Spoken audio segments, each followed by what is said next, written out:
maneira de amor valerá. A melhor forma de resistência é a gente se fazer entender nesse sentido, né? Oh, meu Deus, mais um podcast. O Pio da Jeripoca. Atenção! Opiniologista Carlos Biagioli. Corintiano roxo, historiador de informação, palhaço, ator, escritor, videomaker, pai e avô em potencial. Começa logo! O Pio da Jeripoca. Eu também quero agradecer o convite. Acho que a melhor forma de resistência é a gente ter clareza e transparência de quem a gente é, do que a gente acredita. Então, acho que para a gente também é uma oportunidade a gente conversar e propagar essas informações e as nossas ideias, e, enfim, a nossa vida, né? Eu sou a Pri. Eu sou a Ju. Muito bem, gente, aqui mais um episódio do nosso Pio da Jeripoca. Um assunto que é de suma importância nos dias atuais, que é a gente saber quem a gente é, se reconhecer como merecedor de ser o que a gente é e merecedor do respeito dos outros por aquilo que a gente é. Amei, gente. Nós vamos falar de um assunto que para muitos, inclusive nos dias que correm, é muito ardido. Atenção! Mas o problema é deles. O problema é de quem não aceita a felicidade alheia, né? O problema é de quem quer regulamentar a pulsação da emoção, da afetividade do outro, né? Então nós vamos falar de famílias consideradas fora dos padrões heteronormativos. Aquela pergunta que a humanidade sempre perseguiu: quem sois vós? Bom, eu sou a Priscila, eu sou filha, eu sou mãe, eu sou atriz, eu sou contadora de histórias, eu sou casada, eu sou muitas coisas ao mesmo tempo, e ao mesmo tempo sempre em transformação, né? Porque a gente vai mudando também, né? São papéis que a gente exerce e que fazem parte da gente, né? Fazem parte da nossa história, como a gente tem atuado no mundo. Poderia falar que eu sou feminista, que eu sou artista, não só atriz, não só contadora de histórias, que eu sou um ser que está sempre pensando o mundo. Eu sou um ser constituído de história. Das histórias que eu vivi, das histórias que eu vi, das histórias que eu ouvi. Uau! Tá bom ou queres mais?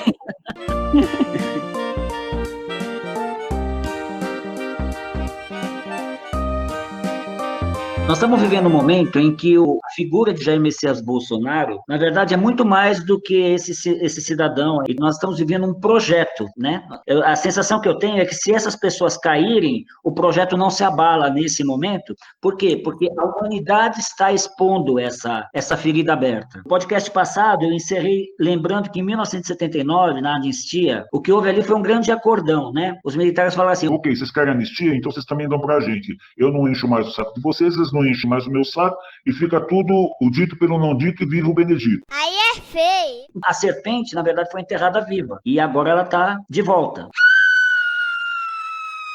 Por outro lado, toda serpente traz em si o quê? O próprio antídoto.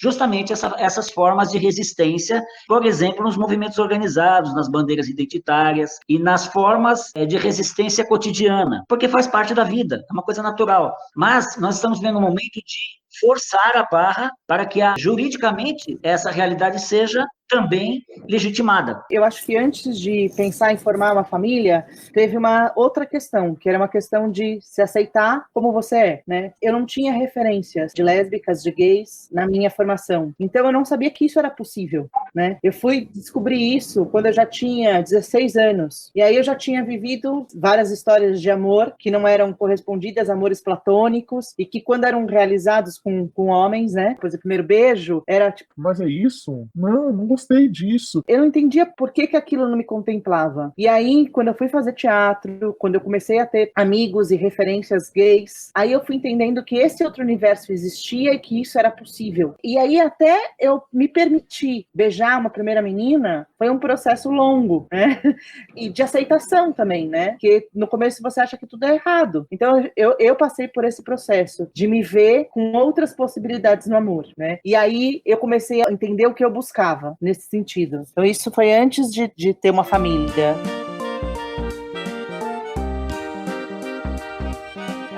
Então, a minha história é um pouco diferente. Eu sou bissexual e não sabia também exatamente porque a gente cresce num mundo heteronormativo e essa é a possibilidade que está dada, né?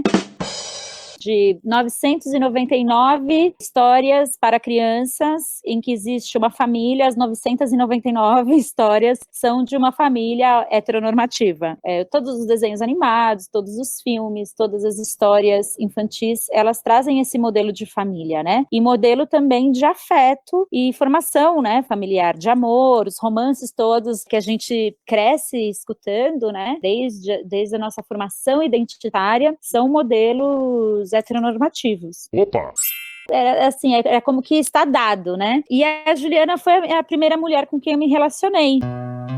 És dragão, solta as faíscas, és estonteante, és o meu ponto de vista, és obra de arte, explosão pura paixão, falta d'água no Nordeste, confusão no coração, és coisa que não existe.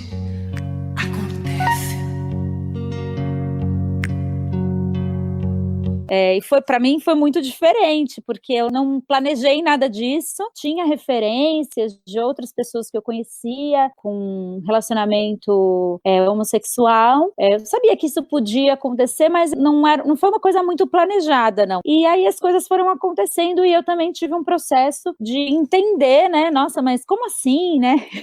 E depois a mulher que eu me relacionei, de repente eu quis casar com ela, né? Como assim? Será que eu não tô sonhando aqui? E foi um longo processo nesse sentido de entender e até de aceitar que isso era uma coisa que me fazia feliz, né? Acho que todo mundo quer isso, né? Ser feliz, se sentir bem, se sentir contemplado, se sentir respeitado. E a gente tá junta já há 15 anos.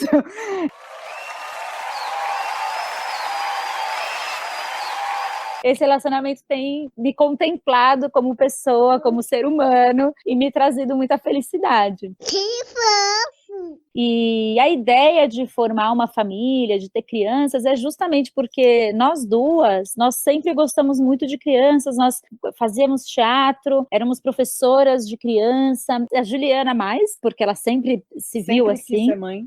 Gostava muito, queria muito, ao mesmo tempo eu tinha um pouco de medo, assim, sabe, de cair justamente no peso que é para a sociedade de hoje ser mãe, né, todos esses estereótipos que todas as mães sofrem, né, a mãe é que tem que cuidar, a mãe é que tem que abdicar do seu emprego, né? A mãe é que se responsabiliza. Puxa, mas eu não me sinto contemplada neste papel que a sociedade impõe, né?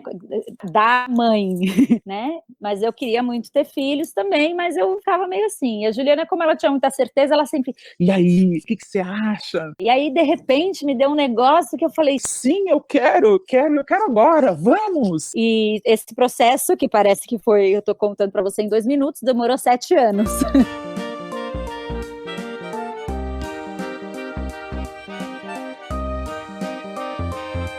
A gente se conhecia há muito tempo já, mas na verdade sem se conhecer tanto. A gente fez a mesma escola de teatro, eu vi a peça dela de formatura. E aí a vida foi levando e eu virei amiga da melhor amiga dela. Um dia eu fiz uma festa na casa dos meus pais e eu convidei essa amiga em comum. E a Pri estava dormindo na casa dessa amiga e foi de bicão. Só que até aí, a gente se conheceu ali na festa, mas eu ainda nem me imaginava como uma pessoa que podia ficar com outras mulheres, né, nesse momento. E a gente não virou amiga. E aí o tempo passou. E a gente se reencontrou pela segunda vez, dando aula na mesma escola. E aí sim, a nossa relação começou a se estreitar. A gente começou a passear junto, a sair junto com outros amigos. A nossa relação foi se estreitando muito. Ela se tornou uma grande amiga minha. Eu tava namorando um menino, a Pri tava namorando, tinha acabado a Pri não tava namorando. Não tava. A Pri tava livre, leve e solta. Eu tava namorando o menino, mas eu tava com umas questões, eu não tava mais querendo estar com ele. E a gente foi viajar pro sítio de uma amiga, e a Pri foi junto, e era meu aniversário. E aí, nesse dia, a gente tava trocando informações sobre isso, que eu não queria mais estar com aquele menino, taranã, e aí... Não, e aí eu tava numa fase completamente diferente, porque eu tinha acabado de sair de um relacionamento de 4 anos, que foi super difícil, um relacionamento abusivo. Aí agora eu vou fazer tudo que eu não fiz da minha vida. Eu vou provar tudo tudo que eu não provei. Eu quero conhecer outras pessoas. Eu quero beijar quem eu quiser, a hora que eu quiser. Eu tava bem assim. E aí a Ju, ela começou a comentar de que ela já tinha ficado com outras mulheres. Aí eu comecei a falar, isso pode ser interessante, não?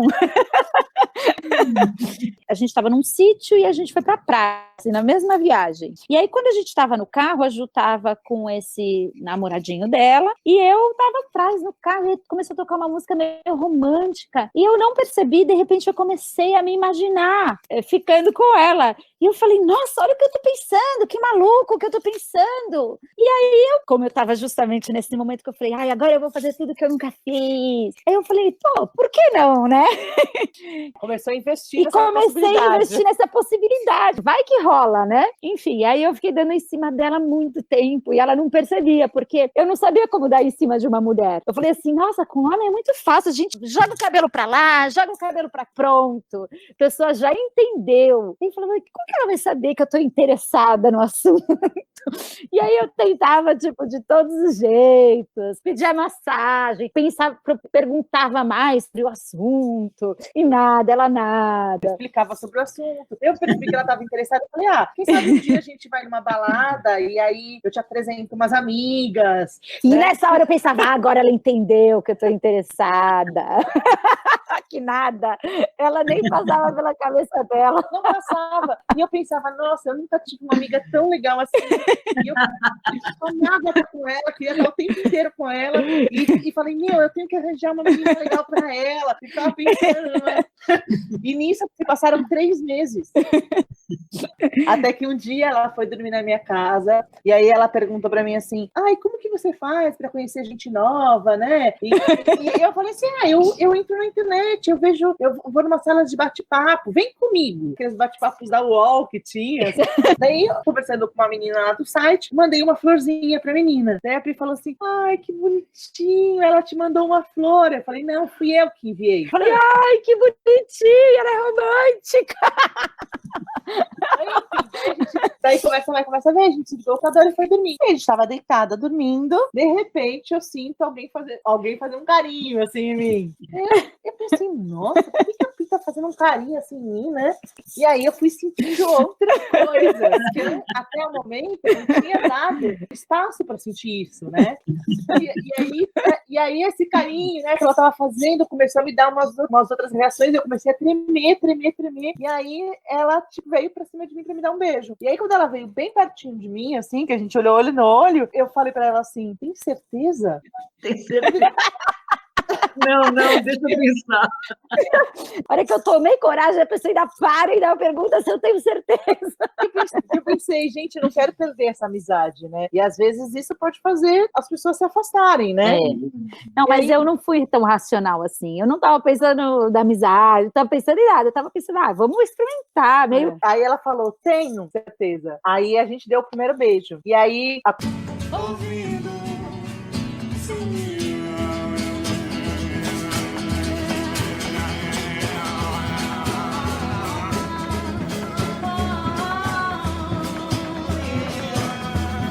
literalmente ouvi sinos.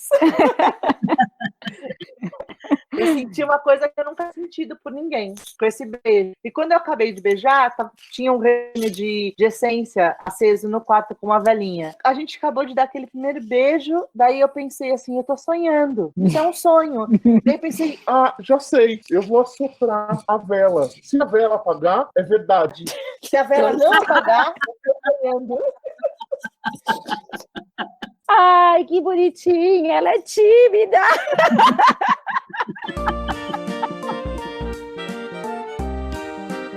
Bom, o que foi que detonou esse processo, essa escolha, essa decisão e os caminhos que foram trilhados nesse sentido? Sim, foi assim, nosso processo foi longo, então foi todo de se conhecendo mesmo. Então, a partir disso, se passou 1 ano que a gente teve de namoro, tinha um namoro aberto, então a gente se relacionava com outras pessoas também. Daí eu resolvi ir morar sozinha, sair da casa dos meus pais, e eu queria morar com alguém, e eu convidei a Pri, e a Pri queria sair da casa dela também. Enfim, a gente foi morar junto, mas cada uma construiu o seu quartinho ali ali na casa. Apesar dela nunca ter dormido no quarto dela. Ela estava num outro processo de vida. Eu falei para ela, olha, eu quero estar com você oficialmente, eu quero estar com você namorando, eu quero casar com você, mas eu não vou te pedir. Mas ela já tinha o meu sim. A gente namorou 3 anos antes de casar. Quando a gente foi casar, não existia o casamento legal. Não só não existia o casamento legal, mas a gente não era público. O nosso relacionamento, só algumas pessoas sabiam, Umas a gente... 4 só sabiam. Eu tô experimentando um negócio aqui, eu vou tornar tudo isso público, eu não me senti ainda confortável com isso, né? Aí quando a gente começou a falar, não, então vamos tornar a coisa pública, a gente foi na casa de uma amiga que fez um ritual ecumênico de batizado de uma das filhas dela, né? E aí a gente viu aquele modelo e falou, por que a gente não faz um ritual assim, né? Com umas simbologias, mas que fosse uma coisa não ligada exatamente a uma religião, a princípio. Sim. E aí a gente pensou, bem, então a gente vai casar. A gente vai casar. Então a gente vai precisar avisar as pessoas, né? Porque a gente vai casar. Meus pais não sabiam que a gente se relacionava, os pais dela não sabiam. Então a gente vai precisar avisar a família. Papai, mamãe, tia, família. Né? E aí, como a gente faz isso? Então decidimos casar, decidimos a data do casamento e depois fomos comunicar a todo mundo. Chocou a família, chocou os amigos, teve gente que chorou. Oh, disgusting. Teve gente que falou pra mim que eu era a pessoa mais hétero que a pessoa conhecia. Eu falei assim... Então, eu era hétero, até descobri que eu não sou. Teve tudo isso. O Piu da Jeripoca. Quando a gente foi fazer todo esse ritual, não existia casamento legal, juridicamente constituído no Brasil. Não existia. A gente foi falar com uma advogada que é lésbica também, era casada com uma outra mulher. Assim, viviam juntas, né? E ela falou, não tem nada para fazer. O que vocês podem fazer é ter uma conta do banco em comum, vocês podem fazer uma carta de vínculo de vida e registrar no cartório, mas não existe nenhuma prova legal, né? E a gente foi perguntar tudo isso porque além de fazer o ritual e tal, a gente, por exemplo, a gente tinha 2 carros, na época eu tinha um, ela tinha outro, e aí a gente falou assim, a gente não precisa disso, é caro, nananã, a gente podia ter um só, né? E aí, como que a gente começa a organizar isso juridicamente, né? Financeiramente. Já que a gente está começando a constituir uma vida juntas, né? Como é que a gente vai ter um respaldo legal para isso, né? Então, a gente fez esse documento de vida em comum, a gente assinou no cartório, e aí com esse documento, eu tinha a carteirinha do SESC, eu consegui incluir a Pri como minha companheira dependente do SESC. O primeiro documento que a gente teve oficial, de que a gente era um casal, foi uma carteirinha do SESC. É moral. Como assim? Não existe nada, porque a gente não ia atrás disso, não estava envolvida em nenhum tipo de militância, né? A gente ainda estava se descobrindo um monte de coisa, muitos passos anteriores, né? Deixa quieto, então, vamos fazer o que dá para fazer. É o que a gente fez. E aí a gente vai fazer o nosso ritual. A gente fez o nosso ritual. A gente fez 2 casamentos nessa época. A gente frequentava um centro de Umbanda, lá a gente fez um casamento espiritual, e como era um centro bem pequenininho, podiam chamar pouquíssimas pessoas. Então foram os padrinhos que a gente convidou, pouquíssimos amigos, mas a família que quis estar presente. E aí, foram todos que quiseram. E aí essa amiga que tinha feito esse batizado, ela tinha um galpão na casa dela, no fundo de trás. Era uma espécie de galpão, de teatro, de sala de ensaio. E aí a gente pediu para ela se a gente não podia fazer lá, porque a princípio a gente queria fazer em casa, e a gente falou, não, se a gente vai fazer um ritual, um casamento, a gente vai fazer de verdade. A gente falou, não, a gente tá fazendo uma coisa que é tão importante, que a gente está noticiando que a gente está junto, que ninguém sabe, que a gente vai ter que convidar todo mundo, inclusive a nossa chefe da escola, né? Aí a gente radicalizou nisso, e a gente convidou, mesmo assim, muitas pessoas ficaram de fora,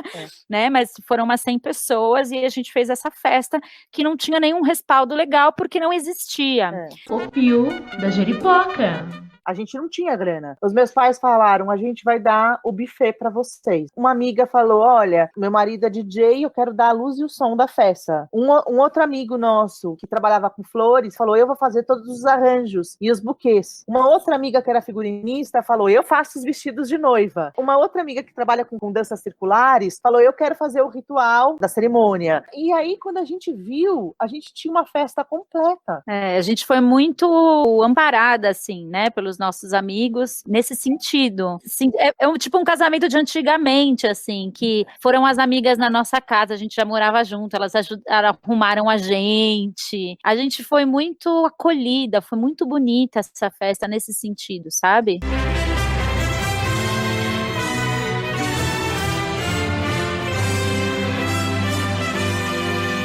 E aí uma coisa política que a gente fez nesse casamento também foi assim, bem, já que o casamento vai ser um casamento assim oficial grande, a gente vai fazer aquela famosa lista de presentes. E a gente foi nas lojas oficiais de casamento. E não tinha nenhum caso de duas noivas. Então eles não sabiam onde botar os nossos nomes. E aí depois vieram vários relatos de amigos que foram fazer as compras e que se colocaram na nossa situação, porque assim, eles chegavam e falavam assim, então, eu vim ver um presente da noiva Priscila. Ah, Priscila, não tem nenhuma noiva Priscila. Ai, vê Juliana, mas é outro casamento? Não, é o mesmo. Então a gente vai fazer esse ritual sim, e essa coisa dos presentes foi um pouco isso, as lojas vão ter que lidar com isso, os convidados vão ter que lidar com isso, a gente é duas pessoas que se amam e querem formar uma família, querem viver juntas como qualquer pessoa do mundo tem o direito de fazer.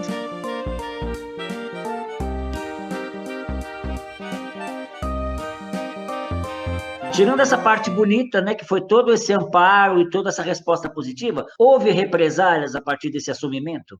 Não e sim. É assim, a gente sente uma coisa muito concreta, assim. Atenção! A gente percebeu que quando a gente é claro e assume as coisas, as pessoas, elas têm o direito de reagir como elas quiserem. Mas o problema é delas. Quando a gente não é claro e não assume as coisas, o problema passa a ser nosso, porque as pessoas falam por trás, fofocam, fazem piadinha. Hashtag, fica a dica. Depois que tá assumido, as pessoas podem lidar como elas quiserem. E a gente tem que lidar com essa reação também, né? A gente não sofreu nenhuma violência explícita, mas nesse momento, mas ao longo da nossa vida, a gente viveu, sim, né? Olhares feios, gente que você percebe na hora que estava sendo super simpática e fecha a cara e vai embora. Isso é um problema da pessoa, não é nosso problema. A gente não tem nenhuma questão com isso. Quem tem a questão é a pessoa que não tá sabendo lidar com isso, né? O Pio da Jeripoca. No entanto, em épocas de fascismo, embora o problema seja do psicótico, do doido, do mal-amado, do que quer que seja, ele pode reagir de uma forma... Não, acho que você tem toda a razão, mas nesse momento... uma outra época. Nesse momento, a gente viveu um momento muito bonito, assim, da comunidade LGBT, que depois que a gente casou, depois que a gente foi ter filho, ter essa coisa do planejamento familiar, que a gente quis ter filho e tal, depois que as crianças já tinham nascido, foi aceito conquistando direitos. A gente viveu isso, né? As meninas já tinham nascido, foi possível fazer a união estável. A gente casou 4 vezes. Depois disso, a gente aceitou o casamento igualitário. O casamento igualitário. Então a gente viveu esse momento que foi um momento de muitas conquistas jurídicas, né? Em que ano que foi isso, mais ou menos? Foi assim. A gente casou em 2007. Aí, a gente decidiu ter as meninas em 2010. Em 2010, não podia 2 mulheres terem filhos. Não existia isso. Inseminação. Então, toda a nossa documentação da inseminação foi feita como se fosse uma pessoa só. Uma mulher solteira. O que a gente fez? Como toda a documentação estava no nome da Pri, que foi quem fez a inseminação, toda a papelada de cheques, de pagamento, estava no meu nome. Eu paguei tudo. Então, a gente tirava foto, a gente registrou isso. A gente tinha os documentos comprovando que a gente fez todo o planejamento junto. Então, o nome dela estava nos documentos como paciente e o meu como pessoa que estava pagando e participando ativamente daquele processo, né? Quando as meninas nasceram, em 2011, ainda não tinha saído a união estável. Na UTI neonatal, elas estavam na UTI quando foi liberado a união estável. A gente saiu do hospital e assinou a união estável. Com as meninas ainda na UTI. Mas Então, vocês tinham respaldo jurídico de alguém que estava dando essas ideias todas? Ou foi improvisation? Quando a gente decidiu, né, fazer isso, a gente foi, como que era legalmente, a gente, acho que até por essa primeira consulta, nessa primeira advogada, que foi totalmente um balde d'água na nossa cabeça, a gente percebeu que a gente não tinha respaldo, mas que a gente tinha não que deixar de viver. Então a gente tinha que, de alguma forma, registrar essas coisas, porque a gente sabia que, de alguma forma, era possível entrar na justiça e tal.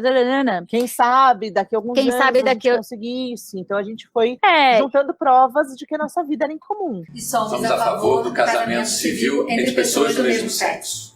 Os mesmos direitos com os mesmos nomes.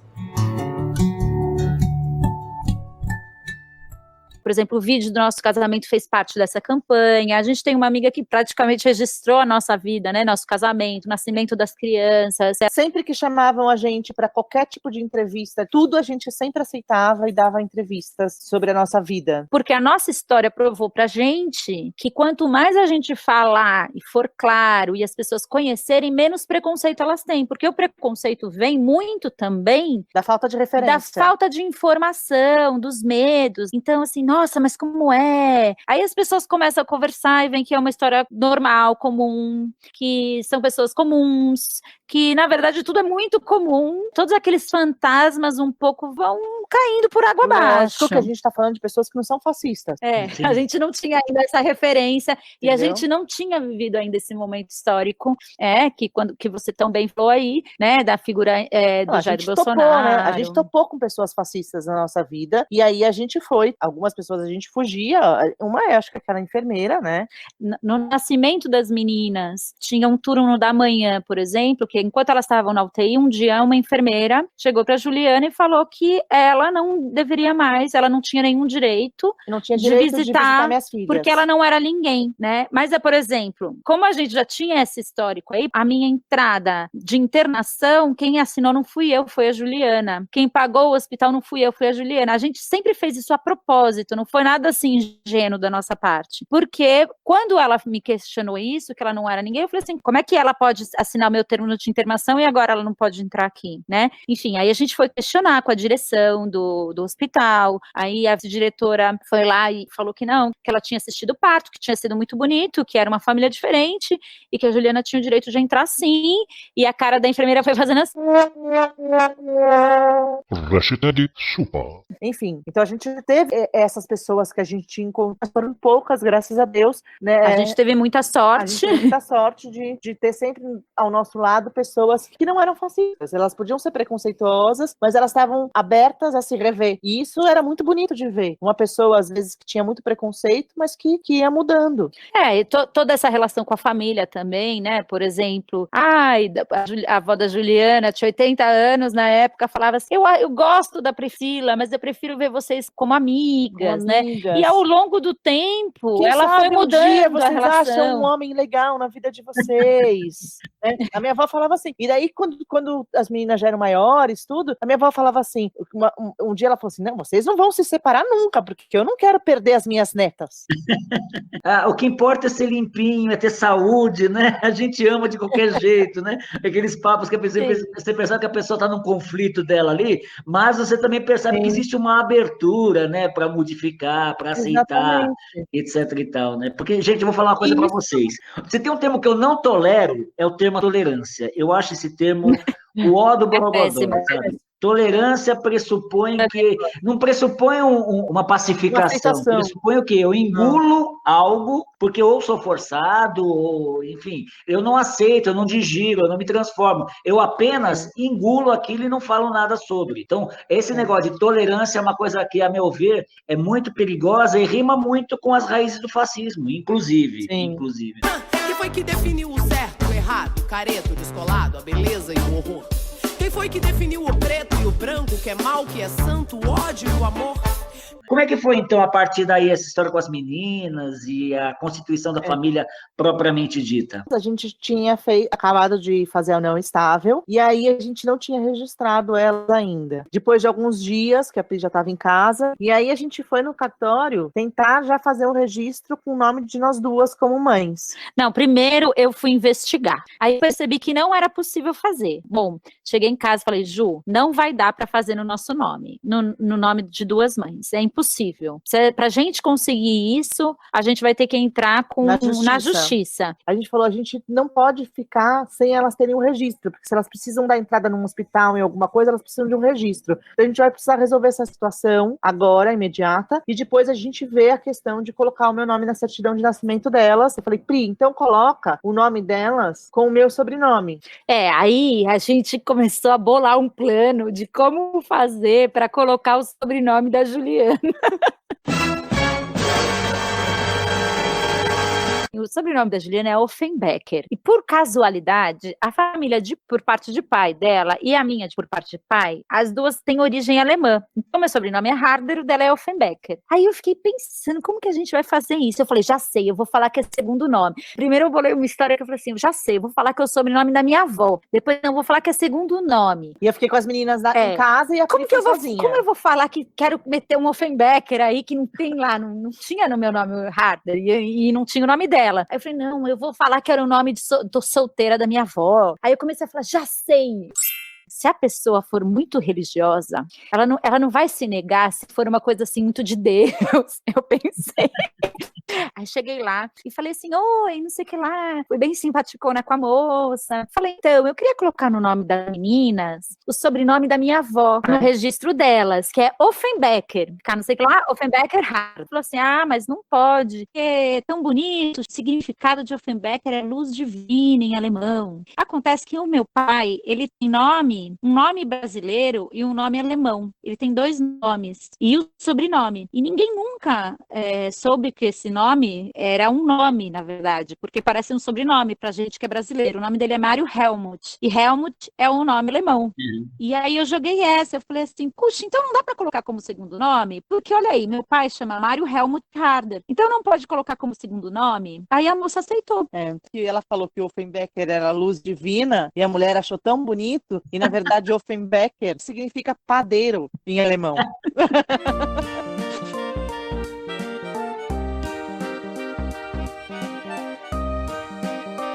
Mas você vê que a gente construiu toda essa história um pouco se munindo já de algumas coisas, né? Primeiro, para linkar com essa coisa jurídica e essa coisa toda do fascismo e tal, né? O papel das igrejas também, de algumas igrejas neopentecostais, né? Que são muito retrógradas nesse sentido de lutar mesmo contra avanços LGBTs. Então, a gente um pouco se muniu disso, né? Dessa história da luz divina, se a pessoa, de repente, é extremamente religiosa ou não quer aceitar nenhum tipo de avanço LGBT, eu não vou chegar para ela falando isso. A gente já pensou nesse significado aí do luz divina. E essa história toda do segundo nome foram coisas que a gente também foi digerindo. Toda essa história aí não foi improvisada na hora. Eu já tinha pensado em todas essas possibilidades antes de falar com ela, né? Daí elas foram registradas no nome da Pri com o meu sobrenome. E aí, o que acontece? Um mês depois, mais ou menos, ou um pouco menos, eu tinha marcado já com uma advogada que tinha me indicado. E aí a Pri ficou com as meninas em casa e eu fui sozinha nessa advogada. Contei toda a nossa história, contei tudo, e essa advogada disse assim, ai, não, olha, é impossível, é muito difícil de vocês conseguirem colocar o seu nome, vocês vão ter que entrar com vários processos. O primeiro processo sai 10 mil, mas no mínimo vocês vão gastar uns 60, 70 mil nesses processos, porque vocês não vão conseguir em primeira instância, vai ser jogado para a segunda, de repente vai chegar lá no Supremo, e aí pode demorar anos, e é muito dinheiro. E aí eu saí dessa advogada falando assim, novamente, com um balde de água fria na cabeça. Falando, que merda, nunca vou conseguir, e meio que aceitando essa realidade de que, tipo, no documento delas, não ia constar o meu nome, nesse momento. E aí a gente com gêmeas, o processo todo trabalhando e tudo mais, o processo todo é muito exaustivo, né, com bebês gêmeos em casa, e aí a gente gente foi deixando essa história passar, até que as meninas estavam com 2 anos, a gente estava do aniversário do filho de uma amiga, da sua amiga, e essa amiga falou, você já tem o registro das meninas, né? E aí eu falei para ela que não. Aí ela falou, como não? A minha irmã é advogada, eu vou colocar você em contato com ela para vocês resolverem esse problema agora. A gente, tá bom. Marcamos com a irmã dela, que é uma advogada maravilhosa. Ela já tinha um histórico de militância, assim, né, dos direitos humanos e tal. E aí a gente marcou e foi a primeira vez que a gente falou, meu Deus, a gente pode, é possível. A gente também tinha muita clareza do direito que a gente tinha, sabe, da nossa história. E ela falou assim, não é um direito de vocês, é um direito das meninas. Elas estão desprotegidas, não tendo o registro delas, da família delas. Porque, por exemplo, se eu precisasse, elas estão comigo, a pessoa está trabalhando, e acontecesse alguma coisa, precisasse levar no hospital, elas não tinham eu no registro delas, entendeu? Ou se a gente fosse viajar, enfim. Ou se eu morresse, né? Ou se eu morresse. Isso, eu tinha muito medo disso também, sabe? Até porque a minha família não lida muito bem, hoje em dia melhor, né? Mas eu tinha muito medo de falar assim, de repente eu desapareço e elas estão só com o meu nome, desprotegidas. Né? Elas, de fato, ficam desprotegidas, né? Ou até de caso de um acidente, uma alergia, viagem com a família da Ju é muito mais próxima, né? E aí, assim, elas iam viajar com os avós e elas não tinham o nome dos avós no nome, na certidão, né? Então, essa advogada, ela também fez a gente se fortalecer, não só porque, era um direito, não era um direito nosso, era um direito delas, né? Para elas ficarem protegidas, porque as crianças, elas têm o ECA, tem um monte de coisas que protegem os direitos das crianças. Então, as crianças, elas precisam estar protegidas juridicamente em relação a isso, e elas estavam desprotegidas.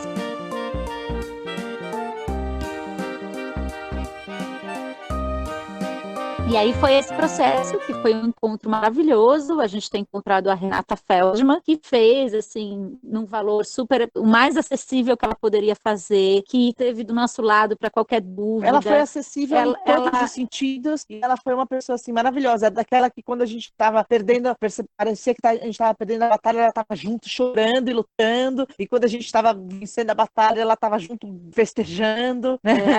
A gente na primeira reunião, porque também o que acontece a gente sempre teve muito isso, até porque a gente é contadora de histórias, a gente teve sempre muito esse compromisso um pouco de falar a verdade, né? E alguns casais homoafetivos, quando iam registrar seus filhos, já tinham conseguido colocar o nome do casal, mas eles passavam por um processo de adoção unilateral. Então é como se, digamos, eu tivesse tido as meninas sozinha, conheci a Juliana, agora eu tenho um relacionamento com ela e ela vai querer adotar as crianças. Era esse o procedimento legal que as famílias que a gente conheceu, que tinham um registro no nome do casal, né? E aí a gente não queria fazer isso. Porque essa não é a nossa história, né? A nossa história não é uma história de adoção. Que seria lindo também. Sim, a gente queria ter o direito que nenhum outro casal, que o cara ou que a mulher tinham problemas para engravidar e foram numa clínica e eles tinham o direito depois de ir lá registrar no cartório, direto. Atravessava a rua e registrava seu filho. Um homem que vai atravessar a rua com aquele papelzinho e se autodeclare pai dessa criança, ele vai fazer o registro do seu filho, ponto. Não tem nenhum mecanismo que prove que aquela criança porque muito tinha esse argumento do pátrio poder, de questões genéticas, e a gente entrou exatamente por isso. A Constituição pressupõe que todos são iguais perante a lei. Então a gente foi muito nisso. Ordem no tribunal! A negação da juíza não podia ser por questões religiosas, não podiam ser por questões de preconceito. Então, a gente quer registrar. Se esse outro casal pode ir lá e registrar, a gente também tem um direito. Se a gente não tem esse direito, porque você está alegando que é uma questão genética, então todos os homens, quando vão registrar os seus filhos, têm que levar um exame de DNA. E aí isso tem que mudar na lei. E aí a primeira audiência que a gente teve com a juíza foi uma coisa muito assustadora pra gente, porque a juíza gritava. As palavras eram bonitas. Em português culto, porque tinha alguém registrando ali, datilografando tudo que a juíza falava, mas para quem estava ali na cena foi muito assustador, porque ela ficou de pé, vermelha, e gritava, falando que a gente precisaria de testemunhas, que haveria... E geralmente as testemunhas são pedidas justamente quando da adoção unilateral. E não só isso, as testemunhas elas são necessárias quando existe uma pessoa pessoa contra outra num tribunal. Aí precisa de testemunha. Quando são duas pessoas pedindo uma transformação, não precisa de testemunha, porque não tem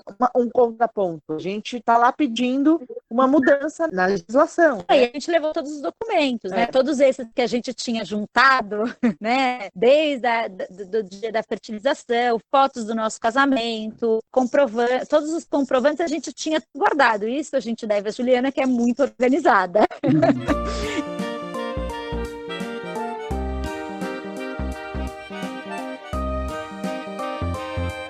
E outra coisa muito importante é que nessas audiências tem que ter a promotora, que seria quem está defendendo a visão do Estado, né? E a promotora era a favor da gente, porque a nossa advogada já tinha falado com a promotora, que é a única que poderia ser contra. E no dia da nossa audiência... A promotora não foi avisada. A promotora não foi avisada. Olha só. Depois a gente descobriu. Bom, enfim, aí a gente saiu da audiência triste, chorando, achando que a gente não ia conseguir, que seria terrível para ela. A juíza, ela não quis dar procedimento.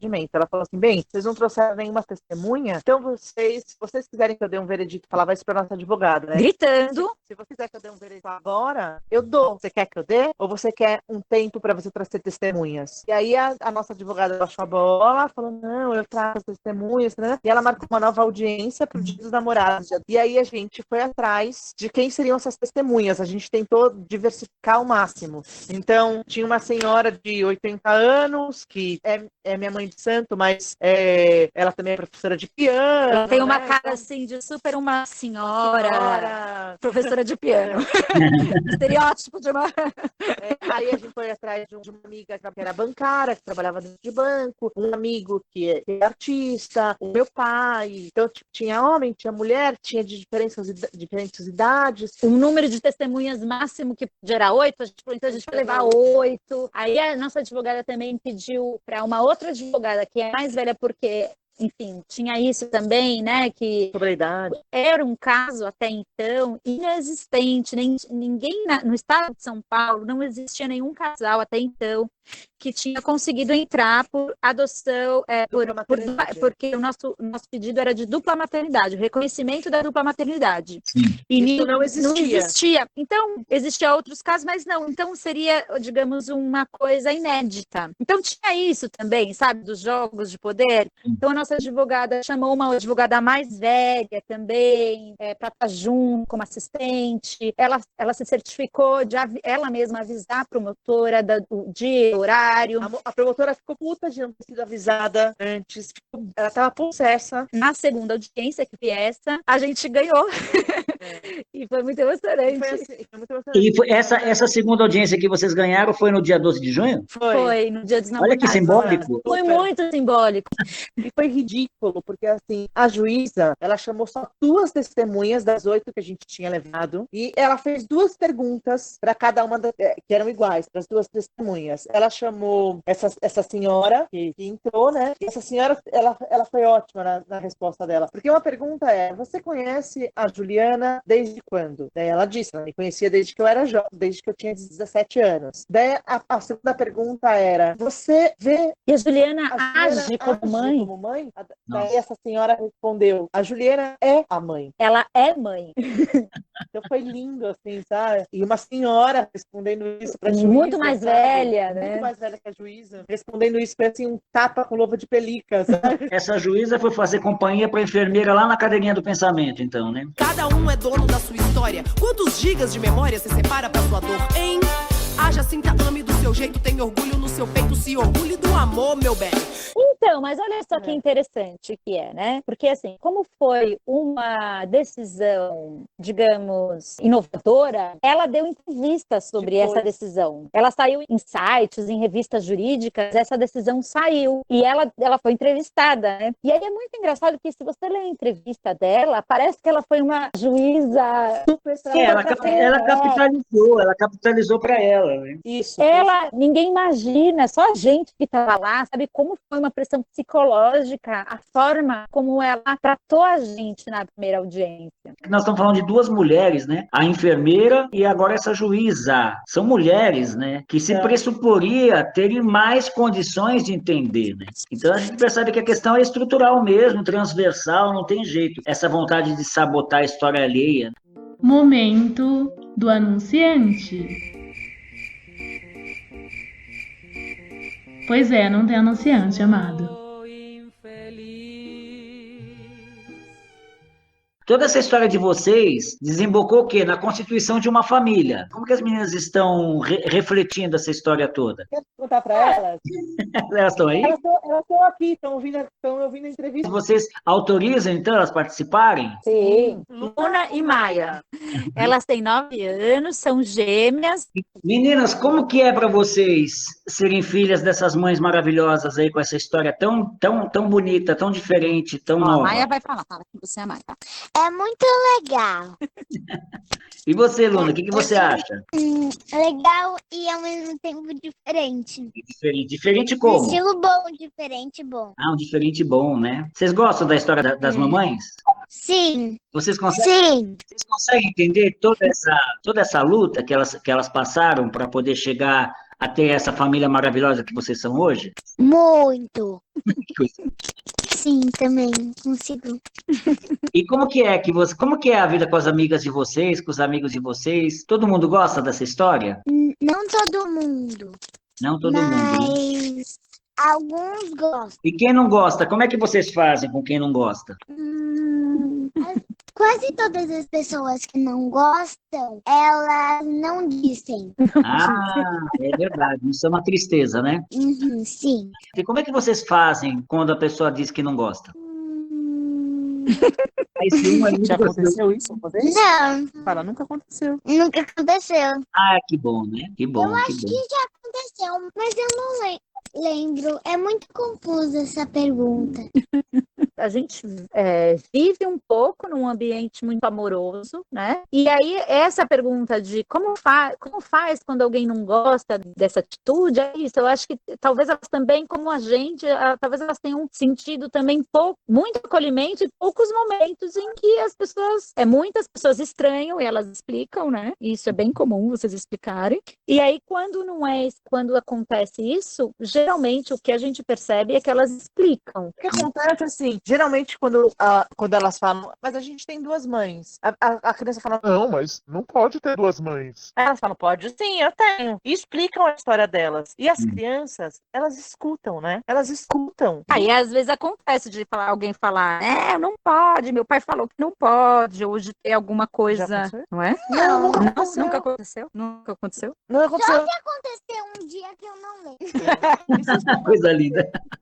E se isso acontecer um dia, como vocês responderiam? Se a pessoa falar assim, não pode 2 mãos. Pra você, o seu pensamento não pode, mas pra gente pode. É isso mesmo, você tá certíssimo.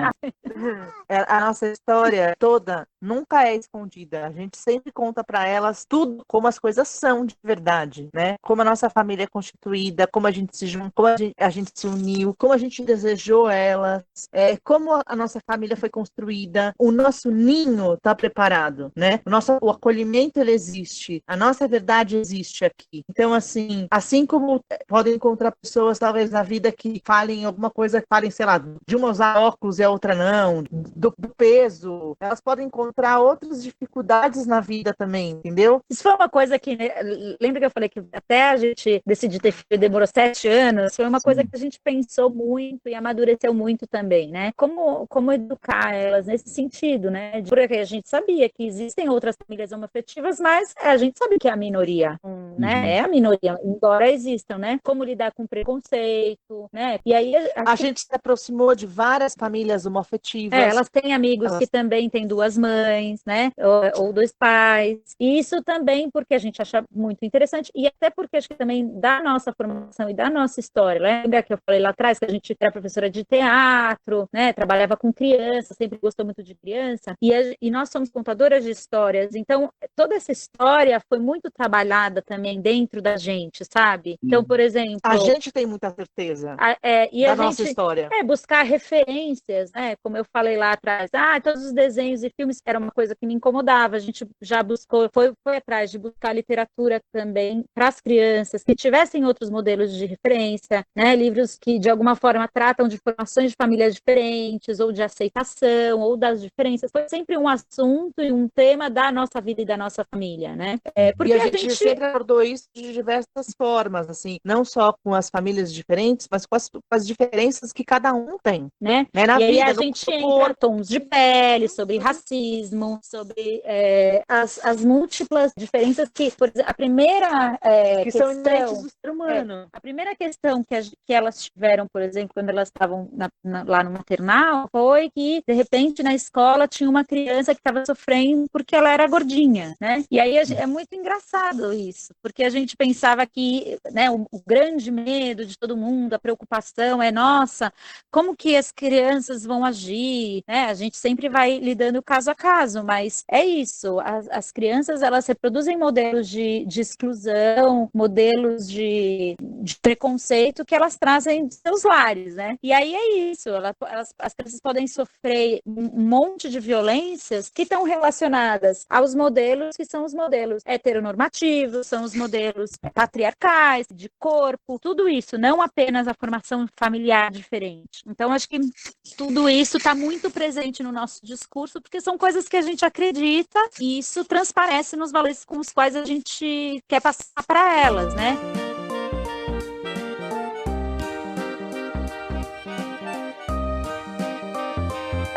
Super parabéns pelas meninas que vocês têm. Meninas, super parabéns pelas mães que vocês têm. Sintam-se as 4 privilegiadíssimas. E no meu entender, tudo isso é graças àquele primeiro beijo, né?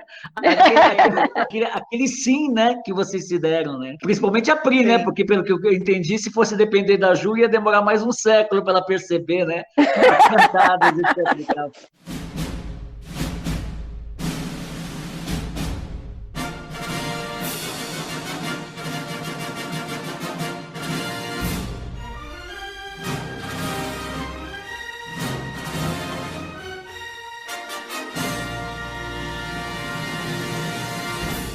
Eu quero indicar um livro que não, infelizmente, olha, se tiver alguém aqui que tem uma editora, podia muito entrar em contato. Tem um livro que se chama Hey Hey, foi traduzido para o espanhol e foi traduzido para o inglês, em português ainda não tem. É uma história de amor entre 2 príncipes, porque tem isso também da autoaceitação, né? É King and King, olha aí, ela tá da Stern Nijland e Linda de Ham. Porque assim, o modelo heteronormativo já está, porque ele está o tempo todo, né? Mas eu acho que trabalhar outras famílias na formação das crianças é muito importante, ou famílias monoparentais também, histórias de amor. E tem um outro livro que a gente queria indicar, que a nossa história está registrada nesse livro, que chama Famílias Homoafetivas, a Insistência em Ser Feliz, é da Alicia Loutran, foi publicado pela editora Autêntica, e são histórias de famílias lésbicas e que têm crianças, né? São acho que 15 famílias. É um livro reportagem, e é muito bonito. É lindo, as histórias, nossa, eu li o livro e chorava. Tem umas histórias muito lindas, assim. A gente não achava livro em português, então a gente importou livros da França, da Inglaterra, dos Estados Unidos. Então tem um que chama Tango Tem 2 Papais, né? Que é uma história super bonita para criança. A história de um pinguim. É uma história real que aconteceu no Central Park, dos Estados Unidos. Um tratador via que 2 pinguins se comportavam como um casal, 2 pinguins machos. E eles faziam um ninho e cuidavam de uma pedra. E aí tinha um outro casal de pinguins que não dava conta de criar tantas vezes a fêmea punha ovos. E aí uma vez ele pegou um ovo desse casal de pinguins que punha muitos ovos e colocou no ninho que esse casal de 2 machos cuidava. E aí esse casal teve uma pinguinzinha. É muito bonitinha essa história, tá muito bem ilustrado também. Sim. Então tem esse, e aí hoje em dia já tem uns livros em português escritos por brasileiros. Tem um que chama A Princesa e a Costureira, que é uma história linda de amor entre 2 mulheres também. Da criança, foi feito um espetáculo a partir desse livro. Essa autora, Janaína Leslão, ela tem acho que 3 ou 4 títulos sobre esse tema, e ela é brasileira. É muito legal, são muito legais os livros dela. Há pouco tempo publicou um novo, e tem um espetáculo de teatro que se inspirou nessa história, né, da Princesa e a Costureira, e até ganhou prêmios, é um espetáculo infantil. Esse espetáculo sofreu também tentativa tentativas de censura, né, nesse nosso novo contexto aí que a gente está surgiu vivendo. nessa parte aí que quando o fascismo começou a surgir mais fortemente, a gente sentiu sim, a gente começou a sentir medo de sair na rua, por exemplo, coisa que a gente não sentia.